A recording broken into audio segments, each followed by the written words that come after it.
अरे वारे पार्टनर, किसी मोबाइल की लॉन्चिंग इससे अच्छी नहीं हो सकती। देखो शायला कैसे सबको दीवाना बना रही है। मैंने तो पहले ही कहा था, शायला के जुड़ने से हमें बहुत फायदा होगा।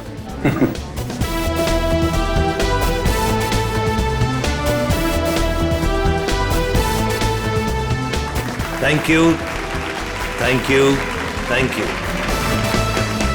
ग्लोबल मोबाइल के नए फोन के लॉन्च पर आप सभी का स्वागत है। उम्मीद है आप सभी को बहुत मजा आ रहा होगा और आप मीडिया वालों की बेसब्री को मैं समझ सकता हूँ। आपके सवालों का जवाब देने आ रहे हैं हमारे ग्लोबल मोबाइल के सीईओ मिस्टर करण।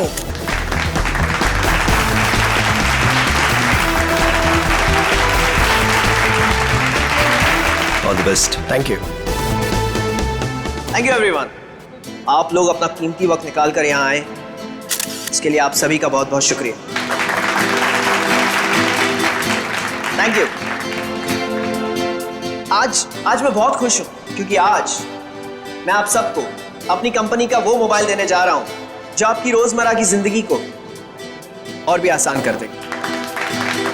सो जोरदार तालियों से स्वागत कीजिए टेक्नोलॉजी के नए आविष्कार का, my new phone global mobile X4।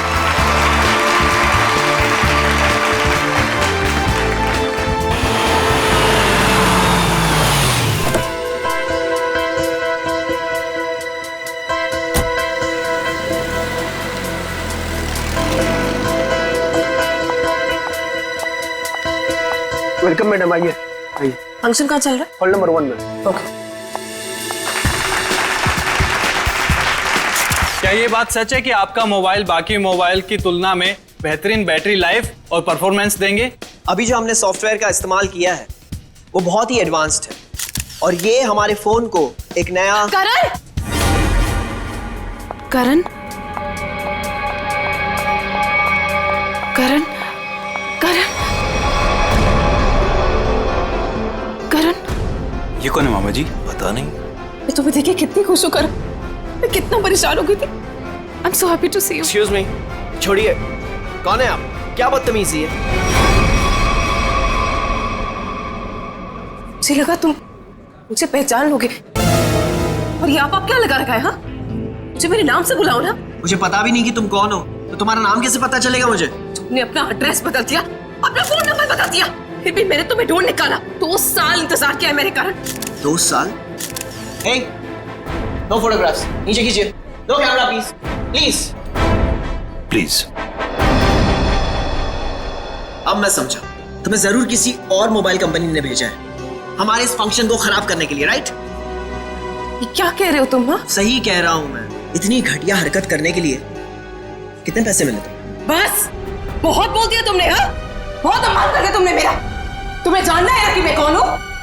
हाँ, मैं तुम्हारी बीवी हूँ, राधिका। कुछ याद आया? बस बहुत हो गया। एक शब्द भी बोला ना, वरना सिक्योरिटी को बुला के तुम्हें धक्के मार के यहाँ से बाहर निकाल दूंगा मैं। सिक्योरिटी! धमकी किसको दे रहे हो तुम? हाँ, जिसको जाके बोलना है ना बोलो जाके। साथ फेर ली मैंने तुम्हारे साथ, शादी की है मैंने तुमसे। इनफ! बहुत बोल लिया यार तुमने। करण बेटा शांत हो जाओ। इस रिश्ते के बीच में अब और कोई नहीं आएगा। करण रुको।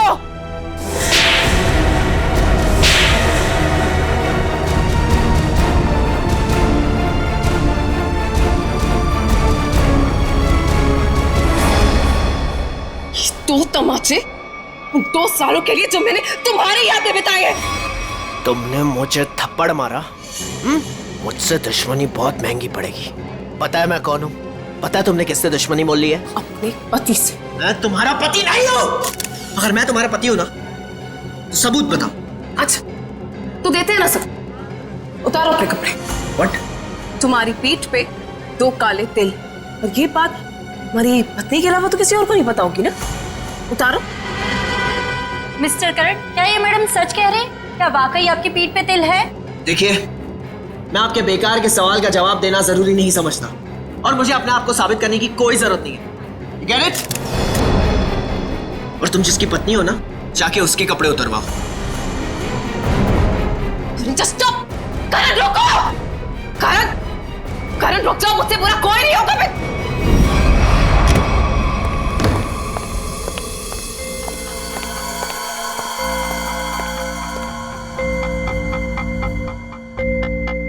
छोड़ूंगा नहीं मैं उस औरत को। उसकी इतनी हिम्मत कि उसने सबके सामने मुझे दो झापड़ मारे। करण कुमार की इतनी बड़ी इंसल्ट जिंदगी में किसी ने नहीं की। जरा मैं भी तो सुनूं, कौन है ये औरत जिसने मेरे पति श्री करण कुमार जी का इतना बड़ा अपमान किया? देखो अनीता, मैं पहले ही बहुत बुरे मूड में हूँ। मेरे जख्म पे मरहम तो नहीं लगा सकती, कम से कम नमक तो मत छिड़को। मरहम लगाने के लिए तो कपड़े निकालने पड़ते हैं ना, जैसा कि उस औरत ने कहा था। तुम्हें कैसे पता चला? तुम्हारे जैसा पति हो ना तो सोते वक्त भी आंखें खुली रखनी पड़ती है। क्या मतलब तुम्हारा? सच सच बताओ कि कौन है वो औरत? अगर वो तुम्हारी पत्नी है तो फिर मैं कौन हूँ? तुमने मेरे साथ धोखा किया। एक मिनट बंद करो ये सब तुम, और अपनी इल्जामों की गाड़ी पे जरा ब्रेक लगाओ। मैं उस औरत को जानता तक नहीं, कभी मिला नहीं उससे। वो झूठ बोल रही है। झूठ बोलने वाले इतने यकीन से झूठ नहीं बोलते हैं। चलो मान लिया वो तुम्हारी पत्नी नहीं है, लेकिन कुछ गड़बड़ की होगी तुमने।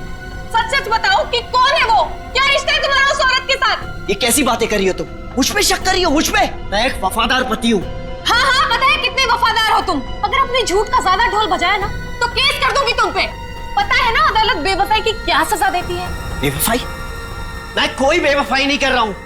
वो औरत अपने आप को राधिका कह रही है। राधिका? राधिका? क्यों? तुम्हारा जो खबरी था, जो इतना मिर्च मसाला लगा के तुम्हें इतनी सारी खबरें दे रहा था, उसने ये नहीं बताया कि वो औरत अपने आप को राधिका कह रही है। मगर वो राधिका कैसे हो सकती है? राधिका? वही तो मैं कह रहा हूँ, वो राधिका कैसे हो सकती है? तुम ही सोचो, राधिका को मरे हुए 2 साल हो गए और वो एक मरे हुए इंसान के बारे में इतना घटिया मजाक कर रही है। मैं उसे छोड़ूंगा नहीं। डैडी ने सही कहा था कि बेटा ये लड़का तुम्हारे लिए ठीक नहीं है। हाय मेरी तो जिंदगी बर्बाद हो गई। देखो, अब एक शब्द भी और बोला ना तो तुम्हें सीधा तुम्हारे डैडी के घर भेज दूंगा मैं। समझी तुम? देखो, एक मिनट, ऑफिस से फोन है, मुझे जाना होगा। हाँ मैं आ रहा हूं। करण रुको, करण सुनो, करण। आइए सासू माँ, चाहे मैं कितना भी चीख लूं चिल्ला लूं, पर आपके बेटे के कानों पर तो जू तक नहीं रेंगती है। अरे बहू, मैं तो दवाई खा के सो रही थी, तुम्हारे शोर से उठ गई। तो आपको अब मेरा गम शोर लगने लगा है। पता नहीं मैंने इस घर को अपना ससुराल क्यों बनाया। हुआ क्या है? और इतने गुस्से में करण कहाँ गया? जब आपका बेटा आए ना तो खुद ही अपने बेटे से पूछ लेना कि वो औरत कौन है। औरत? कौन सी औरत? अरे कोई बताएगा मुझे कि ये घर में हो क्या रहा है? छोड़ूंगी नहीं उस आदमी को। समझ क्या है अपने आप को? मेरे रूम का काट दो।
बहुत होशियार समझती है अपने आप को।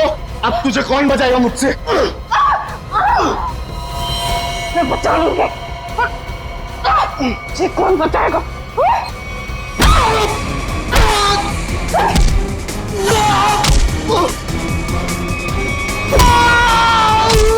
किसने भेजा तुझे? हाँ? मेरे पति के दूसरे बीवी ने भेजा है ना? तुझे पता है नकली है, इसलिए मैं हूँ। तुझे पुलिस वाले बताएंगे अब, समझा?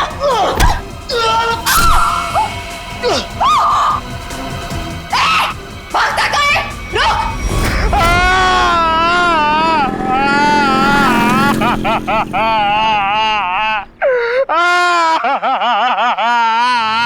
अबे पंकज, ये किस तरीके से रो रहा है?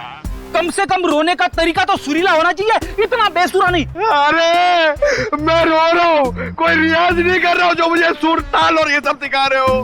देख, मैंने तुझे पहले ही कहा था मुझे कस के पकड़ना। तेरी लापरवाही की वजह से हम लोग ये गाड़ी से गिरे हैं, समझे? मेरी लापरवाही खुद को बाइक चलाने आती नहीं है, मुझे गिरा दिया, मेरी टांग तोड़ दी और बोल रहे मेरी लापरवाही। कुछ नहीं हुआ तेरे टांग को। उठ जा, चल। सर, मैं आपको बता रहा हूँ, आज का दिन मेरा बहुत खराब जा रहा है, बहुत मनूस दिन है। आप भी मुझे पिकअप करने आ गए। सर, आज का दिन बहुत खराब है सर, आज बहुत बड़ी गड़बड़ होने वाली है। एक खतरनाक केस वेट कर रहा है ब्यूरो में। ओके मैडम, आपकी हिम्मत की तारीफ करनी होगी। आप उस मुजरिम से बिल्कुल डरी नहीं और डट के सामना किया उसका। सब पुलिस रिकॉर्ड में आपको कुछ भी मिला उसके बारे में? जी नहीं, उसने इससे पहले कोई जुर्म नहीं किया था। और इसीलिए उस तक पहुंचने के लिए हमें आपसे कुछ सवाल करने होंगे। जी पूछिए। आप उसके बारे में कुछ और बता सकती हैं? नहीं सर, मुझे कुछ भी याद नहीं है, बल्कि मैंने वो होटल वालों से भी पूछा था, उन्होंने बोला कि उन्होंने किसी को आते जाते हुए नहीं देखा। अच्छा, आपको किसी पे शक है? एक ही तो इंसान है जिसको मेरी जिंदगी से ज्यादा मेरी मौत प्यारी है। कौन? वही मेरा पति करण। आपका पति?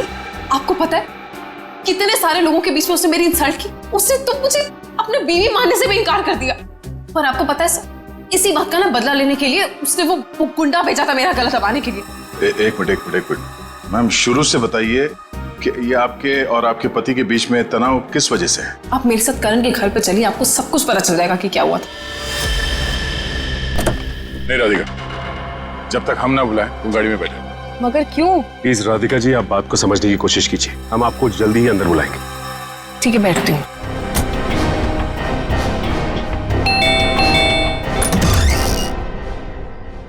जी आप लोग? सीआईडी। अंदर आइए प्लीज। आइए बैठिए। ये आप लोग कहीं बाहर जाने वाले हैं क्या? नहीं, हम बस बाहर से आए थे, मगर बात क्या है? आपकी तारीफ?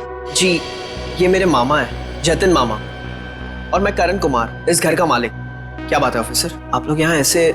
मुझे थोड़ी घबराहट सी हो रही है। घबराने की कोई जरूरत नहीं। देखिए, हम लोग सिर्फ आपकी बीवी से कुछ पूछताछ कर रहे हैं। मेरी बीवी? वो तो ऊपर है। ऊपर है? वो तो नहीं, हम उनसे ऊपर ही चल के मिल लेते हैं, आपकी श्रीमती जी से। आखिर बात क्या है ऑफिसर? अनीता ने आप लोगों को बुलाया? वो भी पता चल जाएगा, आइए। आइए। अनीता, अनीता कहाँ चली गई? बाथरूम में पानी बहने की आवाज आ रही है। श्रेया? हाँ, इस वक्त उसके नहाने का समय होता है। अनीता जी, अनीता जी। सर, दरवाजा खुला है। Anita ji. Oh no. Sir, Anita ji, Anita ji. Anita, Anita क्या हुआ?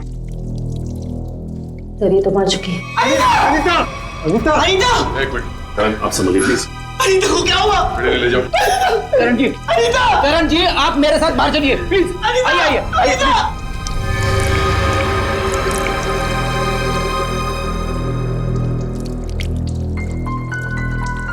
देखो कोई सुराग मिलता है क्या? यस। भगवान ने मेरे साथ बहुत बड़ा अन्याय किया है। मेरी अनीता को मुझसे छीन लिया। करण बेटा, संभालो अपने आप को। ये सुधा कहाँ गई? सुधा? सुधा जी का कमरा कहाँ है? वो रहा। जरा सुधा जी को बाहर लेके आओ। नहीं, आप बैठिए। माफ कीजिएगा मगर हमें आप लोगों से कुछ सवाल करने होंगे। सर ये बताइए। हाँ सर, वो सुधा जी क्या हुआ माँ को?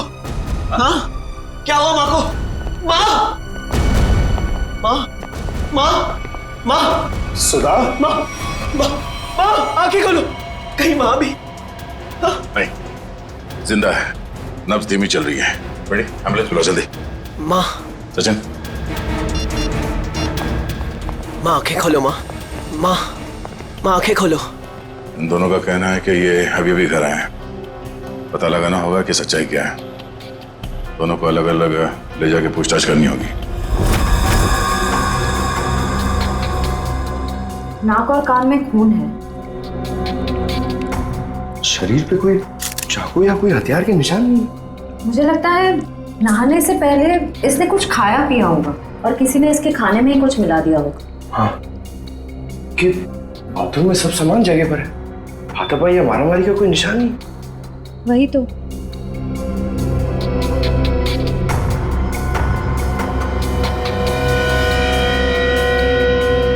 श्रेया मैम, अनीता की बॉडी पे कोई टैल्कम पाउडर लगा हुआ है क्या? नहीं तो, इनफैक्ट पूरे बाथरूम में ही कहीं कोई टैल्कम पाउडर नहीं है। तो ये क्या है?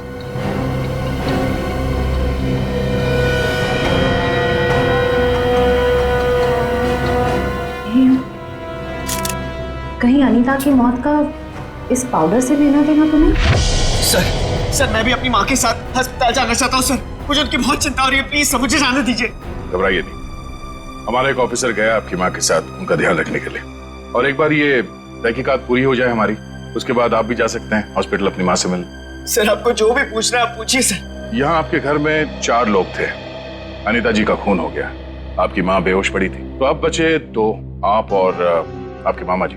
आप हम दोनों पे शक कर रहे हैं? क्या करें, हम सीआईडी वालों का काम ही कुछ ऐसा होता है। शुरुआत शक की बुनियाद से ही होती है। आप हम पर शक कर रहे हैं सर? हमारे घर में इतने सारे नौकर भी तो हैं, मेरा मतलब थे। आज दोपहर को माँ ने सारे नौकरों को पनवेल भेज दिया सर, हमारे फार्म हाउस पे। वहाँ पे रेनोवेशन चल रही है, लेकिन अब तक तो उनको आ जाना चाहिए था। आज ही नौकर को बाहर भेजा और आज ही ये सब कुछ हो गया। ये कोई संयोग तो नहीं हो सकता। आपने आखिरी बार अनीता को जिंदा कब देखा था? आज दोपहर को 1 बजे से। उसके बाद मैं ऑफिस चला गया और फिर मामा जी के साथ वकील के यहाँ। करण ने मुझे 1:30 बजे संगानेर रोड से पिकअप किया, वहां से हम वकील के पास गए। और इस बीच आप दोनों की अनीता जी या सुधा जी से कोई बात हुई थी? नहीं, कोई बात नहीं, कोई फोन भी नहीं आया। वकील के साथ मीटिंग करने के बाद हम 4 बजे तक घर लौट आए। और घर का दरवाजा किसने खोला? मैंने आपको कहा ना, घर में सबके पास एक एक चाबी है घर की। मैंने अपनी चाबी से दरवाजा खोला और मैं और मामा जी घर में आ गए। हमें 5 मिनट भी नहीं हुए थे बैठे हुए कि घर की घंटी बजी और देखा कि आप लोग आ गए सर। और इस बीच आपने जाके देखा नहीं कि आपकी माँ और आपकी बीवी अनीता कहाँ है? सुधा दीदी रोज दोपहर से शाम दवाई खा के सो जाती थी, मगर हाँ, घर लौटने के बाद करण ऊपर जरूर गया था। क्या कहा आप? करण ऊपर गया था? जी।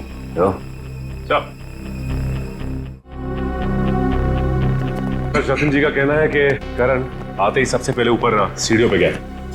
अच्छा, तो आपने मरने से पहले अपने बीवी को देखा होगा? जी नहीं। नहीं? तो मामा जी झूठ बोल रहे? नहीं तो मैंने ऐसा तो नहीं कहा था ना। मैं ऊपर जा रहा था, लेकिन कमरे तक पहुंचने से पहले मेरा फोन बजने लगा।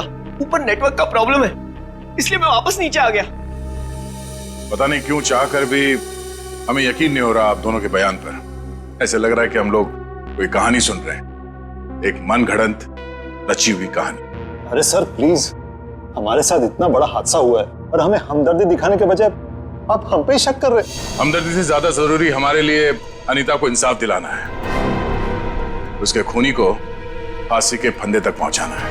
अब उस मुजरिम को पकड़िए सर, क्या पता कल को वो मामा जी या मुझे मार दे। सर ऊपर बाथरूम में ये हरा पाउडर मिला, इसके अलावा और कोई खास सबूत हाथ नहीं आया है।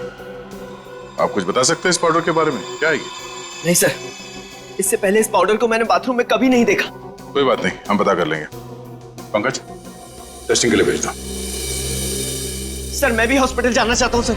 सर प्लीज मुझे जाने दीजिए, मुझे अपनी माँ से मिलना है sir. Please sir, please. Please sir, जाने दीजिए इसे। अभी नहीं। लेकिन क्यों नहीं? आपके सारे सवाल तो खत्म हो गए ना? सिवाय एक के, और उस सवाल का नाम है राधिका। अरे ये तो वही लड़की है। ये वही है जिसने मुझे 2 थप्पड़ मारे थे। तुम्हारी हिम्मत कैसे हुई यहाँ आने की? तुम्हारे जैसे आदमी को 2 नहीं 200 थप्पड़ पड़ने चाहिए। गुंडा भेजा था ना तुमने मेरा गला दबाने के लिए? क्या बकवास कर रही हो तुम? सर मुझे लगता है यही वो है जिसने अनीता को मारा है। अब इसे गिरफ्तार कर लीजिए। मैं अनीता को क्यों मारूंगी? हाँ, मैं तुम्हारी पहली बीवी हूँ और तुम्हें पाने के लिए मुझे गुनाह करने की जरूरत नहीं है। एक मिनट, शांत हो जाइए। कौन सच बोल रहा है कौन झूठ अभी पता चल जाएगा। करण, पहले तुम बोलो। ये मेरी बीवी राधिका नहीं है, क्योंकि मेरी बीवी राधिका वो है वहां जो उस तस्वीर में। सर, आज से 2 साल पहले एक हादसे में राधिका गुजर गई। ये भला मेरी पत्नी कैसे हो सकती है? सर ये झूठ बोल रही है, ढोंग कर रही है ये। जब से मेरी जिंदगी में आई है ना, सब गलत हो रहा है, सब गलत हो रहा है। मेरी अनीता गुजर गई, मेरी माँ अस्पताल चली गई, और आज पहली बार ऐसा हुआ है कि हमारे घर में सीआईडी आई है। तुम्हारी बीवी अनीता को मैंने नहीं मारा है, और सासू माँ भी मेरी वजह से अस्पताल ले गई है, समझे? तो क्या सासू माँ? Sir just look at her, कितना झूठ बोल रही है। एक मिनट करण। मैम, फोटो में जो ये लड़की है उसका चेहरा और आपका तो बिल्कुल अलग। कोई मेल नहीं खाता, जमीन आसमान का फर्क। सर अब मुझे 2 मिनट दीजिए, मैं साबित कर दूंगी कि ये फोटो वाली लड़की वही हूँ। ठीक है, साबित कीजिए।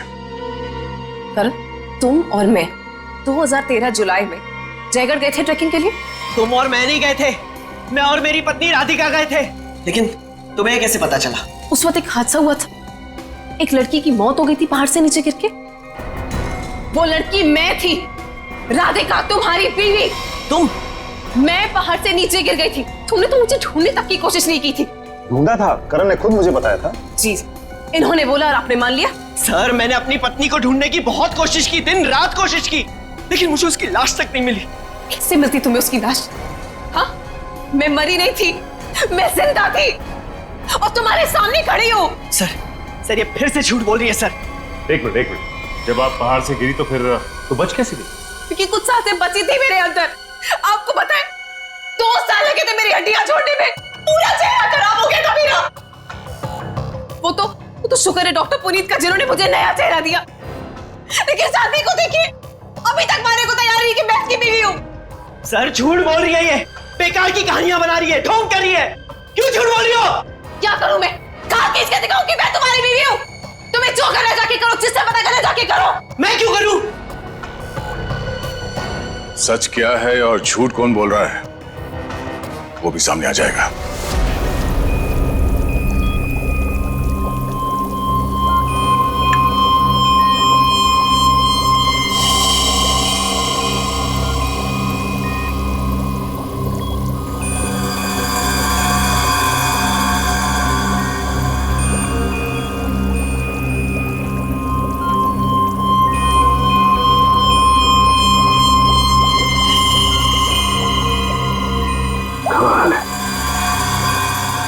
होशियारी और बेवकूफी का ये अजीब सा संयोग। कालू के साहब, आप इतने उलझे क्यों लग रहे? आपको तो खुश होना चाहिए, इस बार हमने जो तगड़ा सबूत दिया है आपको, वो पाउडर। अगर वो पाउडर आप लोग नहीं भेजते ना तो भी मैं अपना काम चला लेता। कैसे बताता हूं। एक हाँ मेरे साथ ये देखो, ठीक वैसा ही हरा रंग जैसे हरे रंग का पाउडर आप लोगों को मिला। ये एक किस्म की केमिकल है, ये एक किस्म का ब्लीच है, सल्फा क्रोमेटोज, जो कि अधिकतर इंडस्ट्रीज में इस्तेमाल की जाती है। मतलब सर ये केमिकल अनीता के नहाने के पानी में था? बिल्कुल। और ये कितना खतरनाक केमिकल है इसका असर तुम लोग देख ही चुके। जैसे जैसे ये ज्यादा मात्रा में इंसान के टच में आता है, इंसान की हालत खराब होती जाती है। उसकी नसें, उसकी ब्लड वेसल्स इतनी फूल जाती हैं कि फट जाती हैं और उसी की वजह से मौत हो जाती है। सर बाथरूम में कोई बकेट तो नहीं थी, यानी वो जहरीला पानी शावर से ही आया होगा ना? लगता तो ऐसे ही है। दोबारा जाके वहां पे वो शावर चेक करना पड़ेगा। डॉक्टर साहब ये बताइए कि करण की माँ सुधा जी, उन्हें भी इसी तरह के केमिकल से बेहोश किया गया था? हाँ दया, था तो केमिकल ही, लेकिन ये केमिकल नहीं था। वो केमिकल था मैथनॉल। हाँ बताता हूँ। ये देख रहे हो, ये लाल लाल निशान उस मैथनॉल के रेजिड्यू। ये किस तरह का केमिकल? ये केमिकल इंसान को पूरी जिंदगी के लिए पैरालाइज कर देता है। मतलब खूनी सुधा जी को मारना नहीं चाहता था, उन्हें हमेशा के लिए अपाहिज बनाना चाहता था। लगता तो ऐसा ही। कोई आपसी दुश्मनी का मामला लगता है सर। एक को मार दिया और एक को जिंदा लाश बना दिया। क्या अनीता जिस पानी से नहा रही थी उसमें जहर था? इसलिए अनीता के मौत के बाद इस बाथरूम के और टंकी के पानी के इस्तेमाल पर रोक लगा दी गई थी। लेकिन हम सब इसी टंकी के पानी से नहाए थे, फिर हमें कुछ क्यों नहीं हुआ? इसका जवाब भी बहुत जल्द मिल जाएगा आपको। सर मुझे तो नौकरों पे शक है। हम तो पनवेल वाले फार्म हाउस पर थे और हम क्यों मिलाएंगे मेम साहब के नहाने के पानी में सर? और ये पानी हमारे बाथरूम में भी आता है। ठीक है, आप सब लोग यही रहिए। उस जहरीले पानी का असर सिर्फ अनीता पे क्यों हुआ और बाकी किसी पे क्यों नहीं हुआ वो अभी पता चल जाएगा। पंकज,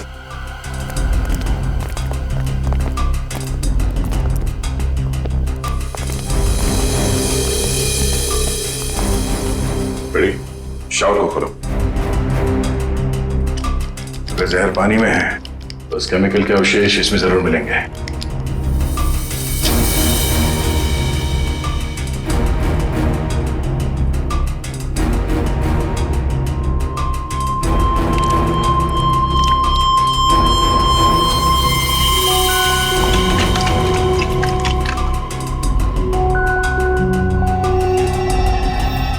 ये देखो, ये क्लोरीन नहीं है, जहर है। पानी की टंकी में ही जहर है, यहां पर नहीं डाला गया। चलो ऊपर। जवाब चाहिए ना आपको? चलिए ऊपर।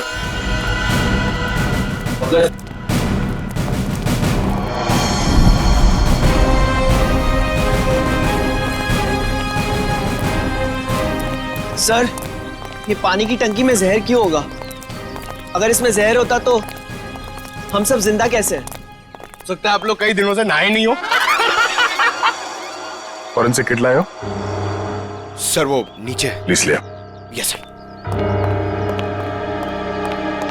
इस पानी की टंकी तक कोई घर वाला ही आ जा सकता है ना? हाँ, घर का कोई सदस्य या नौकर? सर हम में से ऐसा कोई क्यों करेगा? अब ये काम तो किसी बाहर वाले का हो नहीं सकता। बाहर वाला कोई भी इतनी आसानी से आपके घर के पानी की टंकी तक कैसे पहुंचेगा? क्यों नहीं पहुंच सकता? पिछले हफ्ते एक प्लम्बर भी तो आया था यहाँ। इंटरेस्टिंग। पर आप लोगों की जानकारी के लिए बता दूं, इस जहरीले पानी का असर सिर्फ अनीता पे इसलिए हुआ क्योंकि खूनी ने वो जहर पानी में उस वक्त मिलाया जब अनीता नहाने के लिए गई। हाँ सर, ऐसा हो सकता है क्योंकि घर पे सबको पता था कि अनीता किस वक्त नहाने जाती है।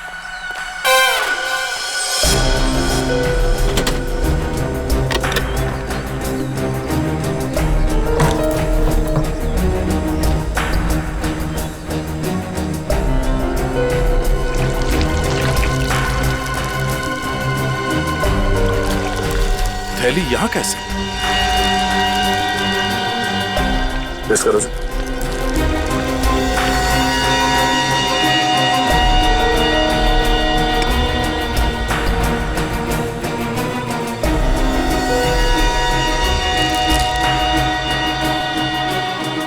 सर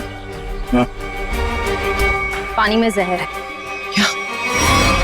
पानी में जहर है?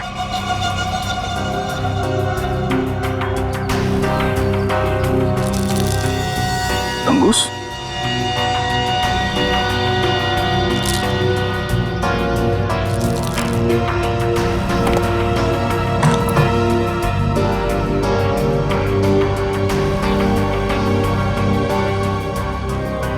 क्या कहा आपने?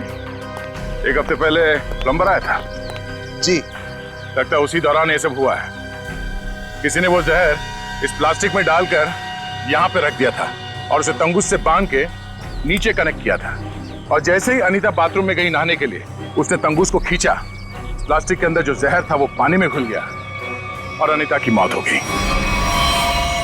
लेकिन सर, घर के किस सदस्य का काम है ये? कैसे पता चलेगा? अरे, अगर किसी ने तंगूस यहां से खींचा है तो जरूर आसपास किसी न किसी ने तो देखा होगा कुछ। आसपास लोगों से पूछते हैं।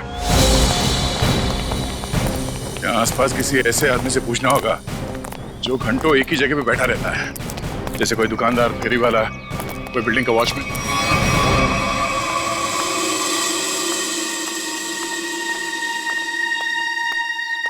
सुनिए भाई साहब, वो आइए आइए बहन जी, एकदम ताजी सब्जी है। कौन सी दूं? नहीं, मुझे सब्जी नहीं लेनी है, मैं सीआईडी से हूँ। हमें आपसे कुछ सवाल करने। सवाल? कौन से मैडम सवाल? तो आप रोज बैठते हो यहाँ पे सब्जी बेचने? पिछले 2 साल से हम यहाँ दुकान लगा रहे हैं साहब। तो पिछले 2 साल से आप ये सामने वाला घर भी देख रहे होंगे? हाँ साहब। परसों दोपहर को 1 से 3 बजे के बीच में तुमने किसी आदमी को देखा था उस घर के आसपास? तो ऐसा आदमी जिसपे तुम्हें शक हुआ हो, तो उस घर के आसपास बहुत देर से खड़ा हो। परसों साहब, हाँ, वो घर का जो नौकर है ना साहब, वो घर के बाहर बहुत देर तक खड़ा रहा साहब। वो दीवार से सट के किसी को फोन कर रहा था। हाँ, सामने आएगा तो पहचान लोगे ना? पहचान लेंगे। गुड। पंकज सर, तो मालूम है ना क्या करना है? हाँ सर, आज वो घर पे कपड़े धोने का टर्न मेरा है और जूनियर को मेरे कुत्ते को खाना भी खिलाना था और एक काम था सर वो यार। पंकज, तुम हमेशा से इतने इंटेलिजेंट थे क्या? मैं इस केस की बात कर रहा हूँ। अरे ये सर सॉरी, थोड़ा कंफ्यूज हो गया था सर। तो जाके उस घर से नौकरों को ले आओ। और हाँ, उन्हें क्या कहना है पता है ना, कि वो भी मुझे समझाना पड़ेगा। नहीं सर, पता है सर, मैं अभी लेके आता हूँ। सर, इसे अकेले क्यों भेज दिया? जरूर कुछ ना कुछ गड़बड़ करेगा ये। अच्छा, मोटर बाइक की एक्सीडेंट जैसी गड़बड़? आपको पता चल गया? सीआईडी में हूँ, बाहर की खबर रखने से पहले अंदर क्या हो रहा है ये जानना बहुत जरूरी है। इसमें मेरी गलती नहीं थी, पंकज की थी। रेडी, अभी शिकायत विकायत करना बंद करो। अच्छा पंडित, वो भाजी वाला देख रहे हो? वो वहाँ? हाँ, जिसने आपके पीवी के नहाने के पानी में जहर डाला है, वो उसे पहचानता है क्या? चलो जल्दी इधर आओ।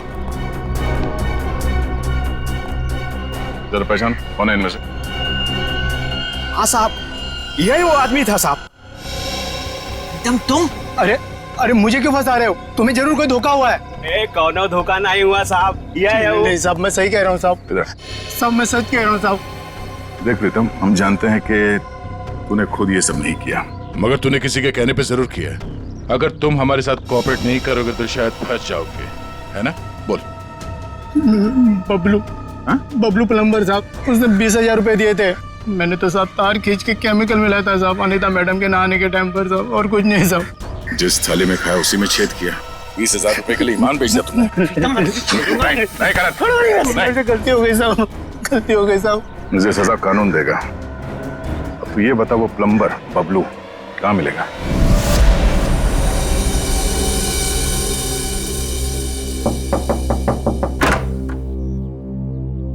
नमस्ते। नमस्ते। बबलू है क्या? आप लोग बाद में आना, बबलू भी घर पर नहीं है। कहाँ गया बबलू? काम पे गए हैं। आप अपना नंबर दे दीजिए, वो आएंगे तो मैं उन्हें दे दूंगी। नंबर?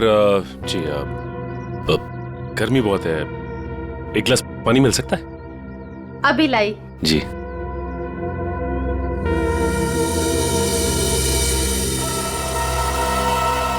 ठीक है,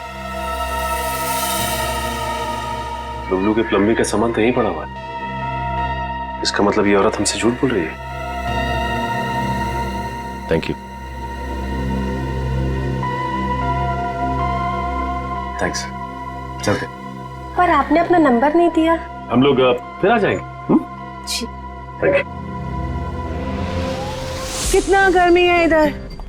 ओह गॉड, किधर आ गई मैं? मुझे लग रहा है चक्कर आने वाला है मुझे। ओह गॉड। अरे भाई साहब सुनिए, ये बबलू किधर रहता है? बबलू प्लम्बर इधर रहते हैं। इधर? Okay, thank you. Bablu, Bablu बाहर आ जाओ।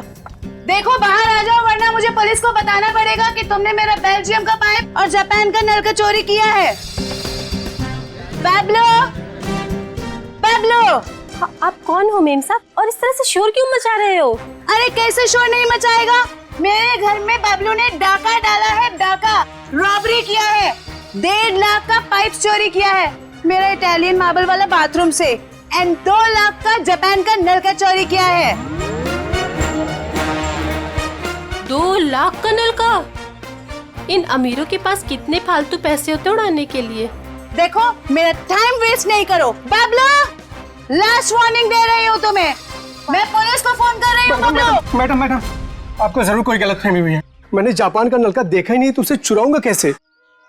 अब तू जापान के नलके की छोड़ और जेल के नलके की सोच। सीआईडी वालों ने मेरे साथ धोखा किया, मुझ पे झूठा इल्जाम लगाया। क्या करे, कभी कभी चूहों को बिल से निकालने के लिए सीआईडी को ऐसी चालबाजियां करनी पड़ती, समझा? अब बोल, अनीता को जहर क्यों दिया? जहर? पाउडर में जहर था? मुझे वाकई नहीं पता था। तुझे क्या लगा पानी के कीड़े मारने की दवा है वो? हा? पता नहीं साहब, मैंने इतना सोचा ही नहीं था।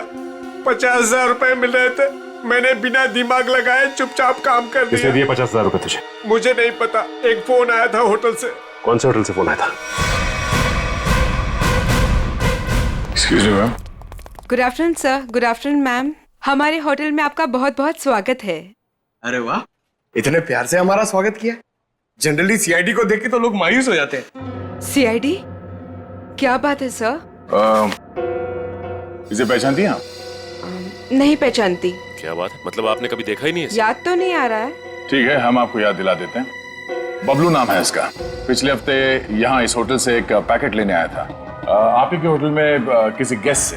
कौन सा गेस्ट था सर? अगर ये सब कुछ हमें पता होता तो यहाँ क्यों आते? एक्चुअली यहाँ हर रोज बहुत गेस्ट आते हैं और पिछले हफ्ते यहाँ कौन कौन रुका था ये कैसे याद रहेगा? हाँ, ये बात तो है। पर आपके पास कोई रजिस्टर, कोई रिकॉर्ड्स के लिए आपके मेहमानों के या जो लोग उनसे मिलने आते हैं रखते होंगे ना, तो आप जरा उसमें चेक कीजिए और बताइए ये बबलू किससे मिलने आया था। हाँ सर, मैं चेक कर लेती हूँ। प्लीज।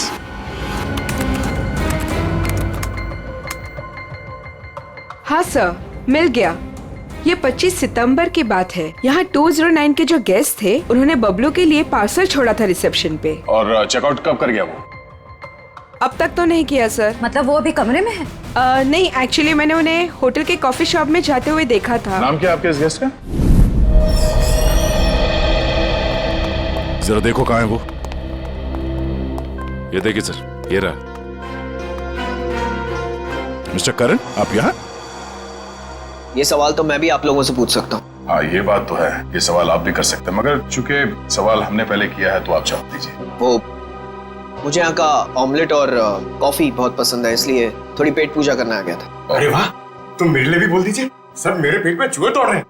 तुम्हारे चूहों को कह दो कुछ देर के लिए इंतजार करें, क्योंकि हम यहाँ जिस खास शख्स से मिलने आए हैं, पहले उससे तुम मिलने।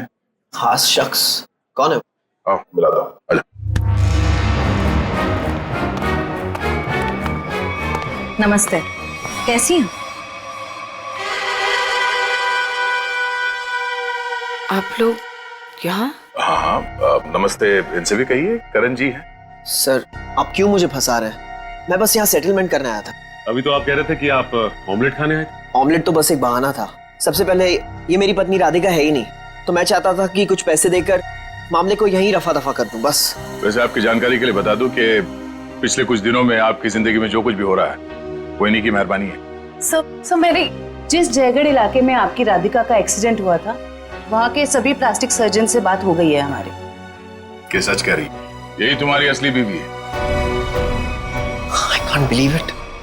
यकीन हुआ तुम्हें कि मैं ही राधिका? यकीन तो हमें भी हो गया कि अनीता का खून, हमारे पास मदद के लिए आने का वो ड्रामा और सुधा जी के ऊपर हमला, ये सब तुम्हारी दिमाग की उपज है। सर, मैंने ये सब नहीं किया सर। आपको कोई गलतफहमी होगी सर। वैसे हम अपनी गलतफहमी दूर करने के लिए हम लोग यहाँ पे आए हैं। राधिका, क्या हुआ? राधिका, राधिका, राधिका, सही, राधिका। ओह नो, पानी में जहर दिया। वो बेटा किसने दिया? सर, वो उधर गया। पता है, एम्बुलेंस को फोन करो। राधिका, राधिका। Hello, ambulance.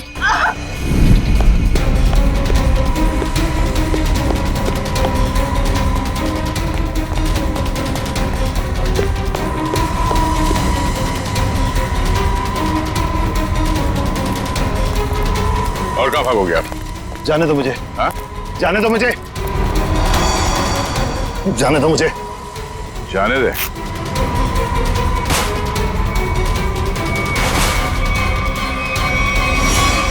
अम्मा जी, आप?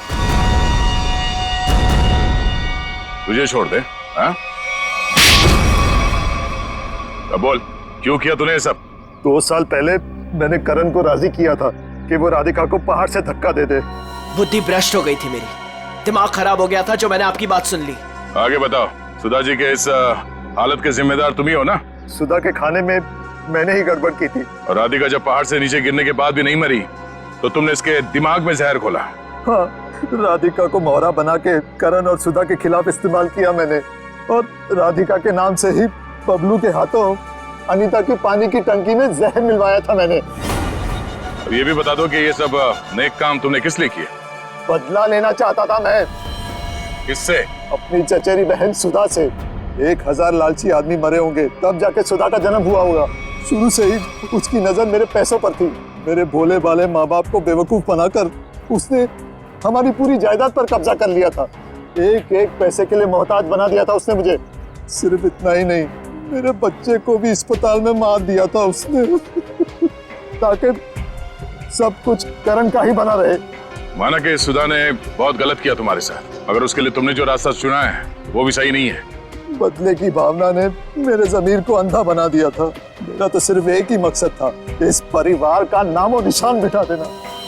मामा जी, मैं कभी सपने में भी नहीं सोच सकता था कि आपके दिल में इतना जहर होगा। जब दिल में जहर भरा होता है तो उसका अंजाम भी जहरीला ही होता है। सुधा ने जो किया उसकी सजा तो तुमने उसे दे दी। अब करण और तुम्हारा इंसाफ अदालत करेगी।